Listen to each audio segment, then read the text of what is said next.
Did Bernie Sanders have a tremendous impact on American politics despite his 2 losses? And why did he lose? Well, those are the things that we're going to talk about with his former deputy campaign manager in 2020, Rabin-Havt. He's written a book called The Fighting Soul on the Road with Bernie Sanders. Ari, welcome back. Thanks for having me, Cenk. No problem. So, Ari, there's a lot of things in the book that are interesting and some things we didn't know. There was a conversation, I'm gonna start with this because it's fascinating, and then I wanna get to the larger stories. Obama and Bernie Sanders had a meeting in 2018. What happened in that meeting?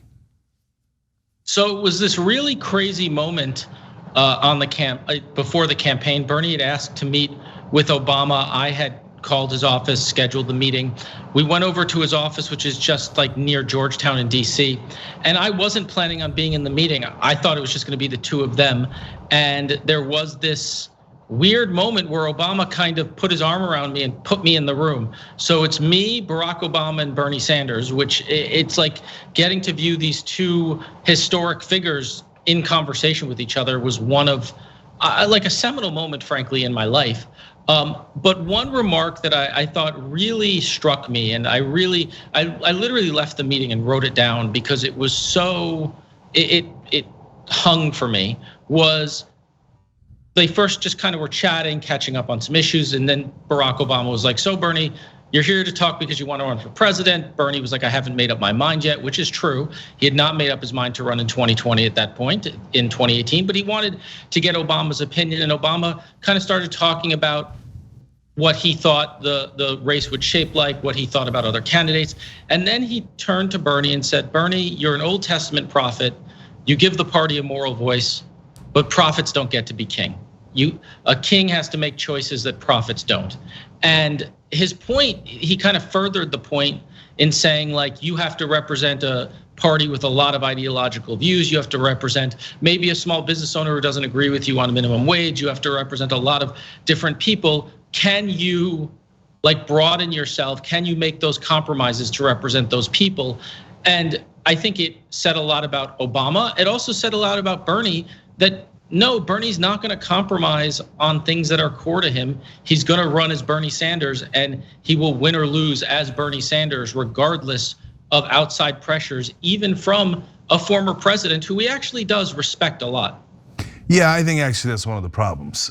So I know that that's not a popular opinion, but so Barack Obama is the one who ended him in South Carolina. I mean, yes, Jim Clyburn came out in favor of Joe Biden, and the mythology goes that he made the biggest difference. No, he made the second biggest difference. Barack Obama seemed to have called all of the conservative Democratic candidates and told them to drop out and support Joe Biden. That totally worked, and that was the #1 decisive factor. So does Bernie acknowledge that Obama ended him? Well, I think there's a historic fact that, by the way, others have reported on. This isn't you or me. This is, a lot of other reporters have reported on what on that going on, because obviously Barack Obama didn't call Bernie to drop out and be like, Bernie, you should drop out and not run. Like, he didn't do that. But there is reporting from a number of reporters exactly what you said, that Barack Obama called other candidates and said, we have to consolidate this field. If we don't, Bernie's going to be the nominee, and that will, according to Obama, I think I disagree with this, I know you disagree with this as well, that would lead to Donald Trump winning again. We can't have this. We need you to drop out right now. And I think you just have to acknowledge that historic fact. There's no, it's not an item, to me, it's not an item for debate. It is a fact of the 2020 race. Right, so, but Bernie keeps thinking from the outside. I know him a little bit. You, me, and him have had dinners, etc. And I love him as a person. I think he's a fantastic human being. But like all humans, he has weaknesses. And I think his #1 weakness in the 2020 campaign was that he liked Joe Biden too much, and he respected the establishment too much. I think that if he had ripped his guts out, he would have won. But he doesn't have that in him. And in the book, there's a really pivotal scene in the book that I think your viewers and I think you, it speaks to at this exact point, because the time to kind of do that was not in February or March, that's kind of almost too late, right? The time to do that is earlier because, it was true that Joe Biden was kind of the one candidate the establishment could unite around. Other candidates, it would be much more difficult to create the unity. Everybody kind of knew that. That's why after South Carolina, if they could have united around Pete Buttigieg after Iowa or his second place in New Hampshire, they would have done that, right? But they knew Joe Biden was the candidate to unite around, and they kind of waited for South Carolina to do that. So the question is, if you want to run that strategy, there was a lot of staff, the staff opinion in general, kind of across the board, was post-August in September, when the campaign is on a downswing and we're into that September debate, Bernie should attack, should go on the attack at that debate right off the bat in his opening statement. In the book, I describe an opening statement was written.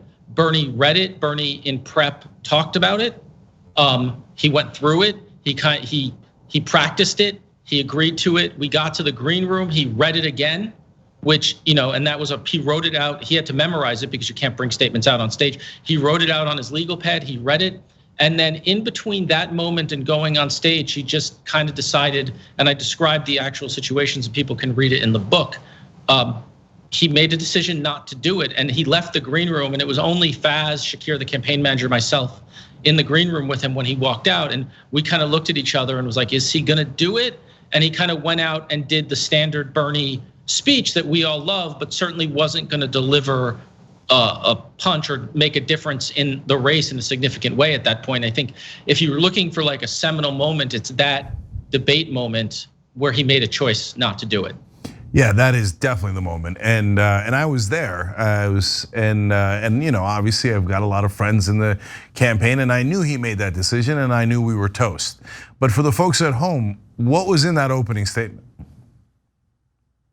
You saw it later. It was essentially the opening statement was basically like, "Hey Joe, you've been wrong.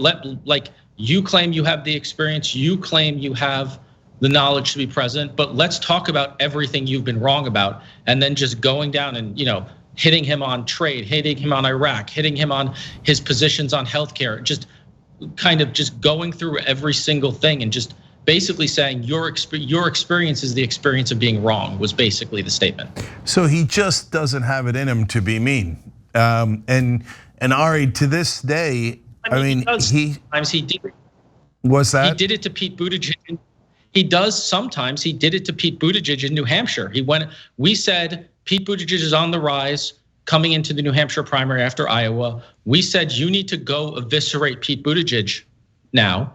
And he went out and he agreed, and he went out at the Politics and Eggs breakfast, which is a big political event in New Hampshire, the entire, hundreds of reporters there. And he just started reading headlines about Pete Buttigieg taking billionaire money and basically calling him out for that in a pretty aggressive and forthright way.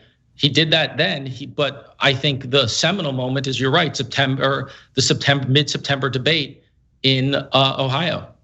Not in Ohio, Houston, maybe. Yeah, and so to this day though, Ari, it seems like the fact that he has, and apparently, by the way, Biden's whole thing of being friendly with politicians, etc., it's old school, it doesn't work.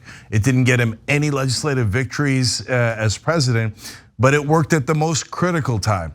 It worked with a decent person like Bernie Sanders, who just couldn't, in his mind, be mean to a guy who was nice to him. So Pete Buttigieg is never nice to Bernie Sanders. Joe Biden has been nice to Bernie Sanders, but Bernie doesn't get it. That's a trick. So I don't care. Go ahead.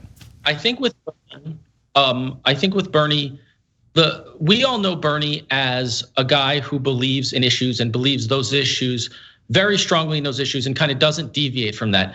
I point this out in the book. He also has a very strong belief that politics has to be conducted a certain way, and he won't deviate from that. And I think this is part of that belief. And for Bernie, it's not just about winning on his issues, it's about winning the way he wants to win. So Ari, for the people at home, how should politics be conducted according to Bernie?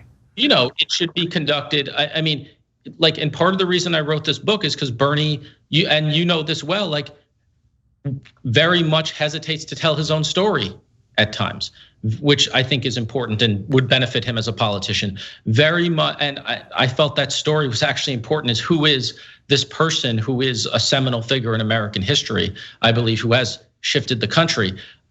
He doesn't believe in, he believes in he's a very good counterpuncher, which is why I think he felt comfortable attacking Pete Buttigieg, but he won't throw the first punch.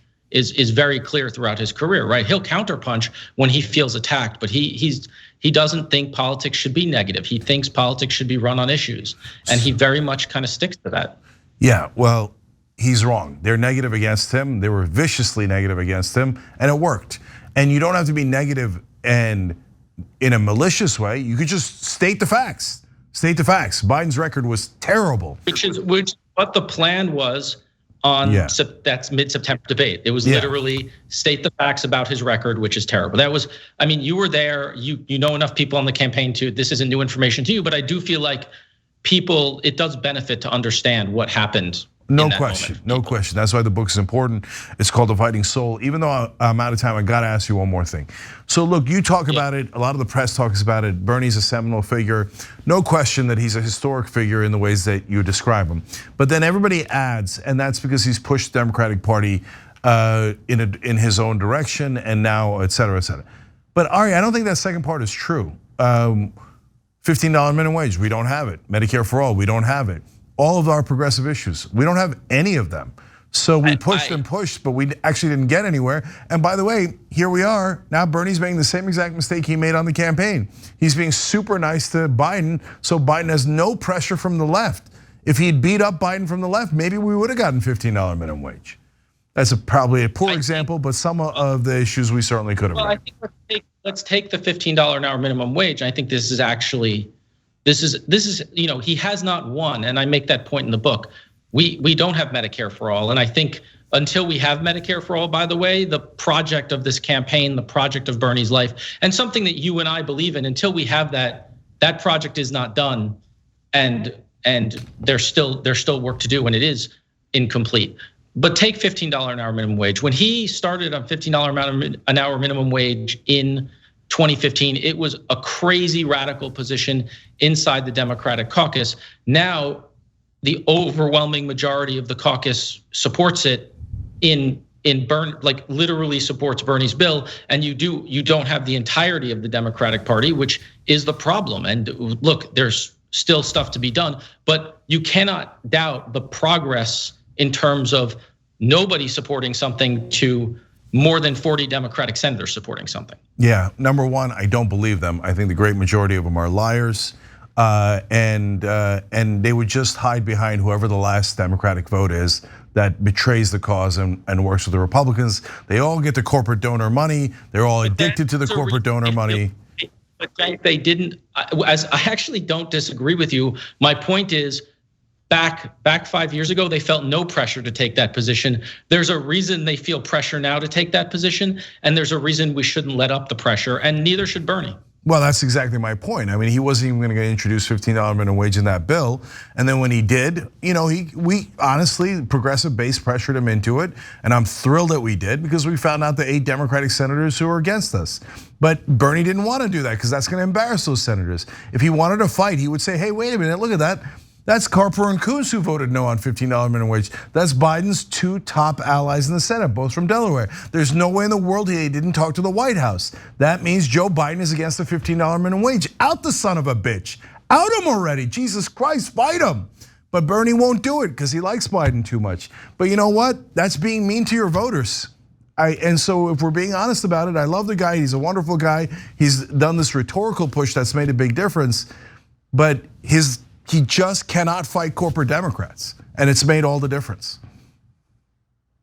Well, look, I think there is a legitimate criticism, and I think I do talk about it in the book about the pulling the punches on Biden. I don't think there's any doubt that there is a lot of affection, and he definitely pulled punches during the campaign. In terms of impact, I do think it is a very different Democratic Party than 5 years ago, and definitely a different Democratic Party than 10, 15 years ago. And I think a lot of that credit belongs to Bernie. Okay, well, certainly. And when we do pass those things, I've always said, and maybe this combines ironically, very ironically, my point and Obama's point, that Bernie's kind of like John the Baptist, right? He's the prelude, but at the end of the day, you need a fighter to finish it. So, but no one can take Bernie's credit away for starting this and for getting it to the point that he has, and there's no question about that.